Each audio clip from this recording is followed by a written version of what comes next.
This bulletin proudly brought to you in association with Alex Campbell's Menswear.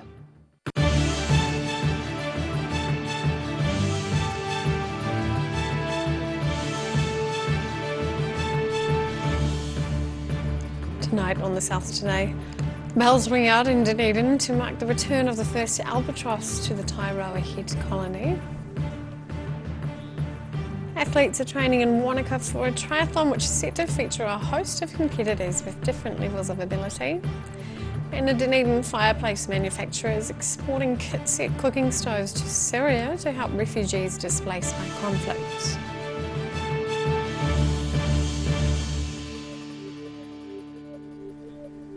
Tēnā koutou katoa, ngā mihi o te ahi ne. Kia ora, good evening, I'm Sophie Morris. Dunedin resounded with bells ringing out at 1 p.m. yesterday to mark the return of the first northern royal albatross. The birds have been nesting for over 100 years at nearby Tairoa Head, their only breeding colony on the mainland. Lay Minister Bruce Aitken rings the bell outside Dunedin's St Paul's Cathedral as part of a coordinated celebration to welcome the first of many northern royal albatrosses back to Tairoa Head. Aitken says he's lost count of the number of times he's rung the bell to announce the first bird's arrival, but thinks it must be at least half a dozen years. Well, I suppose the more you ring the bell, the easier it gets. But it was also nice today to bring some life and some music back to the cathedral that's been shut down for some weeks. Aitken says the annual ringing of the bells across Dunedin is a positive thing. Oh, absolutely. That's really important for the life of the city. And I think now that we've sacrificed such a lot with the shutdown and so on, to have some life and excitement coming back into the city for its annual pilgrimage, it's really good. 2 years ago, the colony celebrated 100 years since the first albatross egg was laid at Tairoa Head. However, the first surviving chick wasn't hatched until almost 20 years later, in 1938, when schoolteacher Lance Richdale camped near the nest to stop people stealing the egg. And St Paul's Cathedral are animal lovers too, with an annual service celebrating pets in honour of St Francis of Assisi each October. Each year we celebrate the animal festival on the appropriate Saints' Day, and so people throughout the city and the province, the diocese, come and bring their pets for the annual pet service. While the northern royal albatross only has a toehold on the mainland, a large population of 17,000 birds exists on the Chatham Islands. In Dunedin, the South Today. An All Black who committed 3 assaults in the Octagon has sidestepped convictions after completing diversion. 27-year-old rugby player Shannon Frizzell attacked a man and slapped and punched a woman during the late night incident 4 months ago. He followed it up with a threatening, expletive-laden social media message to a friend of one of the victims. He made an apology outside of court in July, but his words were of little comfort to the mother of the victim. She told the Otago Daily Times today that Frizzell had walked away with nothing more than a slap on the hand. Athletes with adaptive disabilities are set to play a bigger role than ever in next year's Wanaka Triathlon. Organisers say they are expecting more than 40 people, young and old, with adaptive disabilities to take part in February's event. The annual Challenge Wanaka event is expecting an increase in adaptive people taking part at next year's Triathlon Festival in February. The adaptive triathlon will be Wanaka's third, with at least 40 adaptive competitors expected from around the South Island. The adaptive course will be designed to fit around the abilities of those who enter next year. Overall, the Challenge Wanaka Festival is expecting to draw at least 1,000 junior competitors, 600 secondary school triathletes and over 1,500 long-distance athletes. Challenge Wanaka will start and finish at Glendu Bay Station, with the 90-kilometre bike course reverted to the traditional tour of the upper Clutha Basin. In Wanaka, the south today. Work on Dunedin's multi-million-dollar upgrade of the central city could start as early as next month. This would be before the final design for the main street has even been settled. Up to $25 million is to be spent on digging up roads and replacing underground pipes, some of which are about 150 years old. Once that work is done, George Street will undergo a makeover, possibly being turned into a one-way cobble-style road with a 10km/h speed limit. However, George Street could still end up being left as a two-way road. The above-ground modifications are expected to cost between $18 and $28 million. Exactly what they will be may not be confirmed until early next year. Kitset fireplace stoves manufactured in Dunedin are being sent to war-torn Syria to provide cooking facilities for those in need. The ASEA company researched what displays Syrians were cooking on and designed a product to fit their need to provide a more fuel-efficient way of cooking. Dunedin company ASEA have been designing and manufacturing fires for nearly 20 years in the city. Several years ago, one of the company's co-founders saw the humanitarian crisis in Syria and wanted to help. I became aware of the global problem that exists, of literally billions of humans that still, of us share this planet, are still cooking on open fires with wood and charcoal and solid fuel. Nigel Bamford thought there must have been a way they could help and contacted New Zealand aid group Relief Aid to see if stoves they could manufacture would be needed. The primary problem of open fire cooking is that you go through an enormous amount of fuel, quite wasteful in fuel, which has all sorts of problems. Using too much fuel means that people are spending a lot of money on fuel, or they're cutting down a bunch of trees for fuel more than would be necessary, or they're spending enormous amounts of their time gathering fuel. He says people were cooking on 3 stone fires, just 3 stones and a pot on top. So he believed they could design and supply kit-set stoves to help people cook more efficiently. The project's been on the company's burner for several years and has challenged up-and-coming designers. We started using it as a training project where our designers would work on clean cook stoves as part of their learning and induction.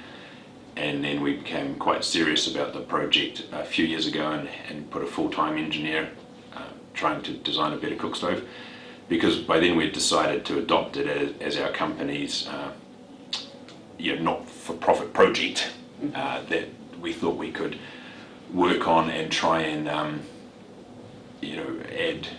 have a positive impact over decades. It's a project we just want to get better and better and better at, really. He says their stove is practically smoke-free, providing health and environmental benefits.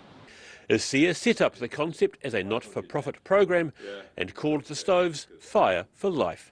The first shipment of 400 was sent about 6 months ago, and another is due to be sent in November. In Dunedin, the South Today. Still to come on the South Today, there's a better look to the latest COVID numbers, and the road to Milford Sound reopens. Ka kitea koenei.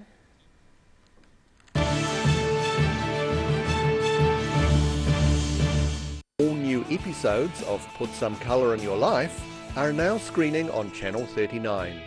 Take a look at Australian artists and the techniques they use in their studio. Put Some Colour in Your Life, Tuesdays, 7:30.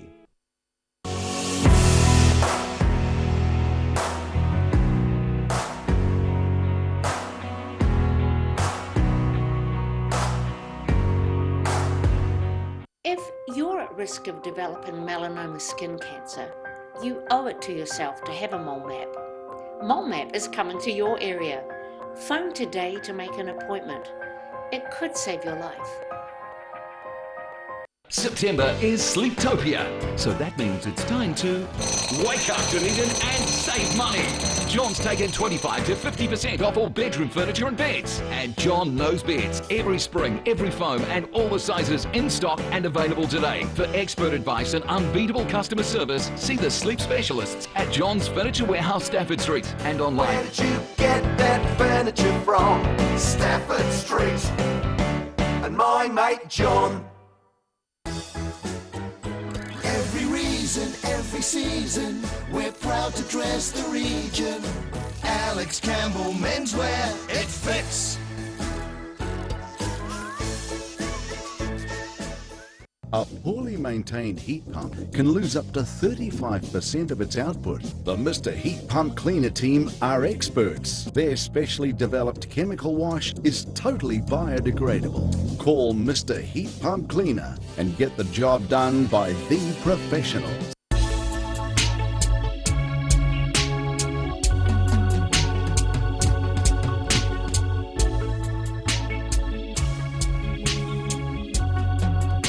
What have you got? Okay. Chicks World, Party Time, excellent. Love it.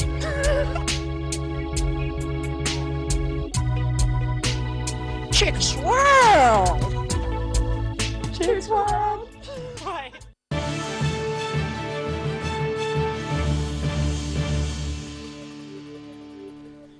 No mai anō, welcome back.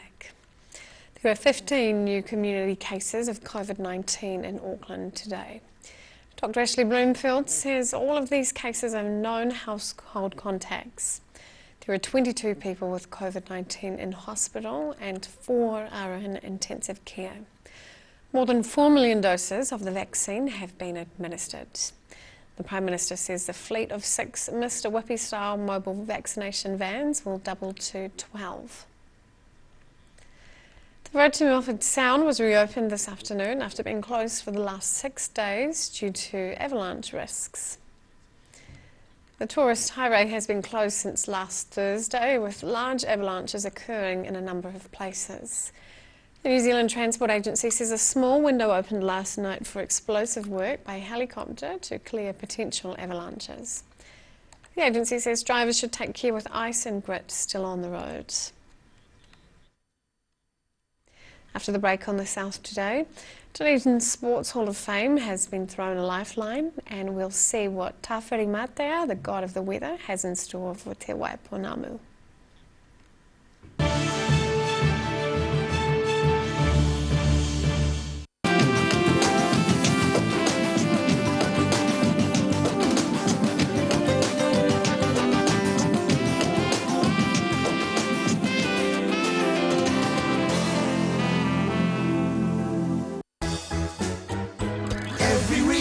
Every season, we're proud to dress the region.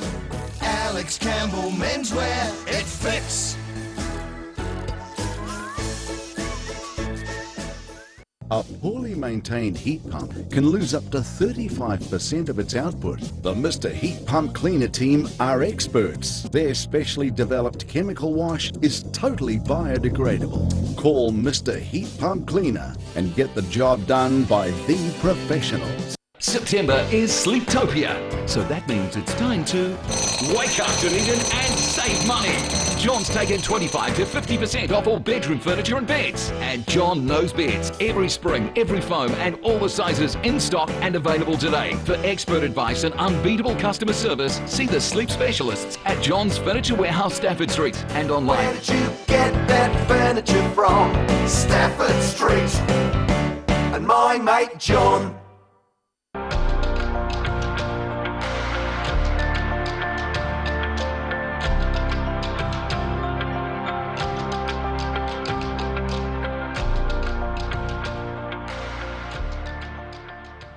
If you're at risk of developing melanoma skin cancer, you owe it to yourself to have a mole map. Mole map is coming to your area. Phone today to make an appointment. It could save your life.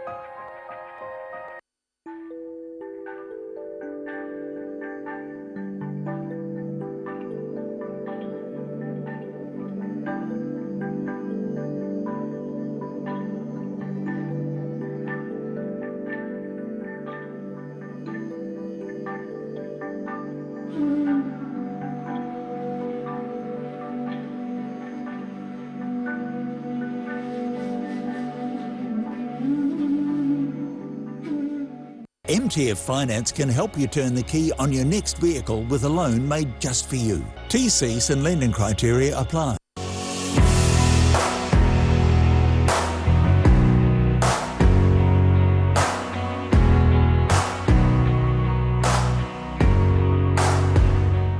All new episodes of Put Some Colour in Your Life are now screening on Channel 39. Take a look at Australian artists and the techniques they use in their studio. Put Some Colour in Your Life, Tuesdays, 7:30.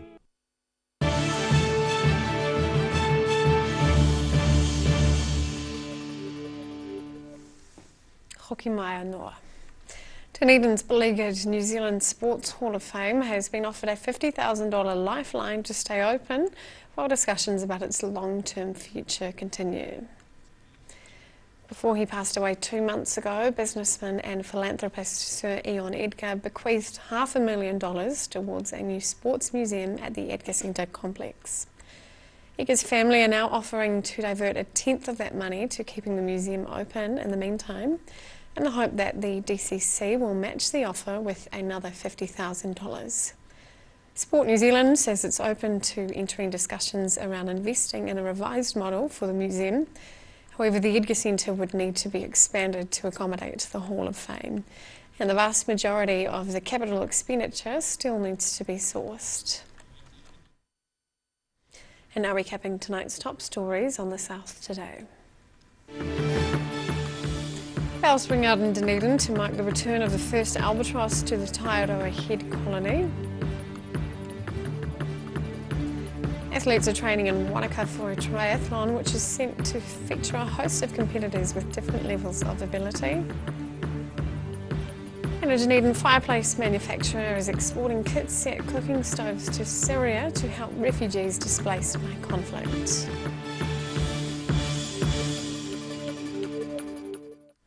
Now for a look at what's happening in tomorrow's ODT. Welcome, Barry. Hello, Sophie. Good evening. Nearly a decade after her son's death, a Dunedin mother's battle for an apology from corrections has reached a court, so we have coverage of that case tomorrow. The Dunedin City Council's plans for special rules for social housing risks creating a ghetto-like environment for those people who live in them.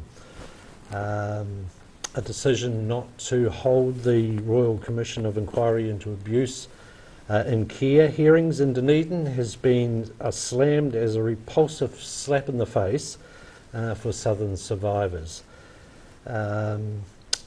Special treat tomorrow, we have a 12-page special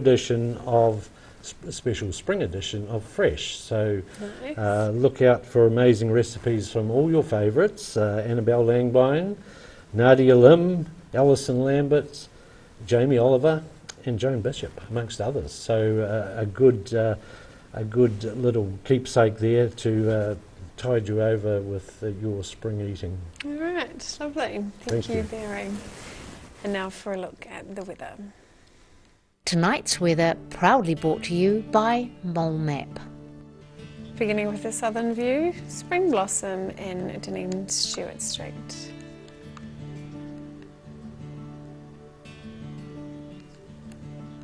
Looking at the situation, there should be fine weather for most areas tomorrow, but some frosts are lining up later in the week.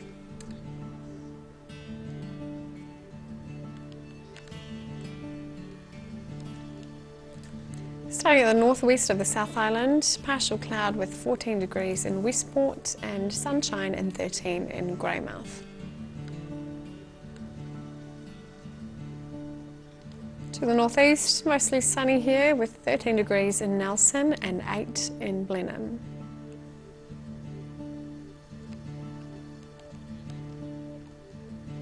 To Canterbury, partial cloud and 9 degrees for Kaikoura, partial cloud and 11 for Otatahi Christchurch, and sunshine and 12 for Ashburton.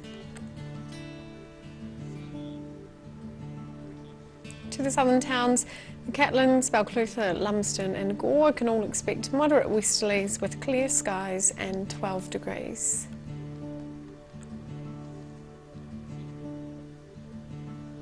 To the Central Lakes area, Wanaka, Queenstown and Alexandra can expect light winds, clear skies and a high of 14 degrees.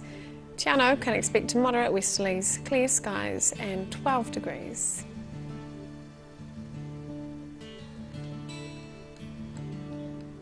To the northern towns along the coast, Timaru and Oamaru are in for light winds, clear skies and highs of 13 and 14.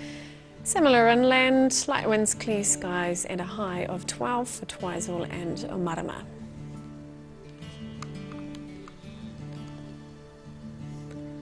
In Ōtepoti, Dunedin, it will be cloudy tonight with a low of 8 degrees.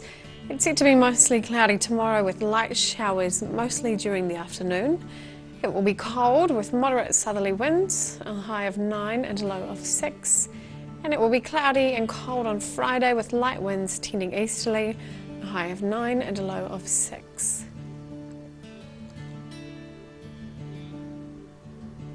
And Waihopai and Makago can expect showers tonight with a low of 7 degrees. Tomorrow we'll see showers clearing and sunny periods increasing during the day with cold southerly winds dying out. But it will be frosty at night, a high of 8 and a low of 3. And it should be mostly fine and sunny on Friday with light winds, cool temperatures, a high of 12 and a low of 0. That's all for our news this Tuesday. For the latest news from the southern region, head online to odt.co.nz and you can follow Channel 39 on Facebook and YouTube to be notified of southern news as it happens. Nō reira, kia pai te po, ka kite anō.